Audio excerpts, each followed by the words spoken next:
Good morning. ಇದು Tuesday morning. ಇವಾಗ ಅಂಗಡಿ ಓಪನ್ ಆಗಿದೆ. ಪ್ರಜ್ವಲ್ಗೆ ಬೇಗ ಲಂಚ್ ಬಾಕ್ಸ್ನ ರೆಡಿ ಮಾಡಿ ಅವನ್ನ ಸ್ಕೂಲಿಗೆ ಕಳಿಸಿದ್ದಾಯಿತು. ಸ್ಕೂಲಿಗೆ ಕಳಿಸಿದ ನಂತರ ನಾನಿಲ್ಲಿ ಉಪ್ಪಿನಕಾಯಿನ ಹಾಕ್ಕೊಳ್ತಾ ಇದ್ದೀನಿ. 100 ನಿಂಬೆಕಾಯಿ ಉಪ್ಪಿನಕಾಯಿನ ಹೇಗೆ ಹಾಕ್ಕೊಳ್ಳೋದು ಅಂತೇಳಿ ನಾನು ಆಲ್ರೆಡಿ ನನ್ನ ಕವಿತಾಸ್ ಕನ್ನಡ ರೆಸಿಪಿ ಯೂಟ್ಯೂಬ್ ಚಾನಲಲ್ಲಿ ಶೇರ್ ಮಾಡಿರ್ತೀನಿ. ಬೇಕಂದರೆ ನೀವು ಅಲ್ಲಿ ಸರ್ಚ್ ಮಾಡಿ ನೋಡ್ಕೊಳ್ಬೋದು.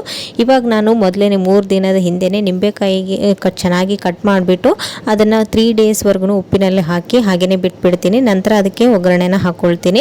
ಉಪ್ಪಲ್ಲಿ ನಿಂಬೆಕಾಯಿ ಹೋಳುಗಳನ್ನು ಹಾಕಿ ಬಿಡೋದ್ರಿಂದ ನಿಂಬೆಕಾಯಿ ಬೇಗನೆ ಕೊಳೆಯುತ್ತಂತೇಳಿ ಅಷ್ಟೇ. ನೀವು ಜಾಸ್ತಿ ದಿನ 1 ತಿಂಗಳವರೆಗೂ ಬಿಡೋ ಅವಶ್ಯಕತೆ ಇರೋದಿಲ್ಲ. 3 ಡೇಸ್ ಉಪ್ಪಲ್ಲಿ ಹಾಗೇನೆ ಬಿಟ್ಟು ನೀವು ಇದಕ್ಕೆ ಸಾಸಿವೆ ಪುಡಿ, ಮೆಂತ್ಯ ಪುಡಿ ಹಾಕಿ ಸ್ವಲ್ಪ ಖಾರನ ಹಾಕಿ ಅರಿಶಿನ ಹಾಕಿ ಒಂದು 50 ಗ್ರಾಮ್ನಷ್ಟು ಎಣ್ಣೆನ ಬಿಸಿ ಮಾಡಿ ಅದರಲ್ಲಿ ಬೆಳ್ಳುಳ್ಳಿ, ಸಾಸಿವೆ, ಜೀರಿಗೆನ ಫ್ರೈ ಮಾಡಿಕೊಂಡು ಮಿಕ್ಸ್ ಮಾಡಿದರೆ ನಮ್ಮ ಒಂದು ಉಪ್ಪಿನಕಾಯಿ ಮನೆಯಲ್ಲಿ ಇನ್ಸ್ಟೆಂಟ್ ಆಗಿ ರೆಡಿ ಆಗುತ್ತೆ. ನೀವು ಕಡಿಮೆ ಖರ್ಚಿನಲ್ಲಿ ಮನೆಯಲ್ಲೇ ಮಾಡ್ಕೊಳ್ಬೋದು. ಇದಾಗಿತ್ತು ಇವತ್ತಿನ ಒಂದು short video. Thank you for watching. Bye.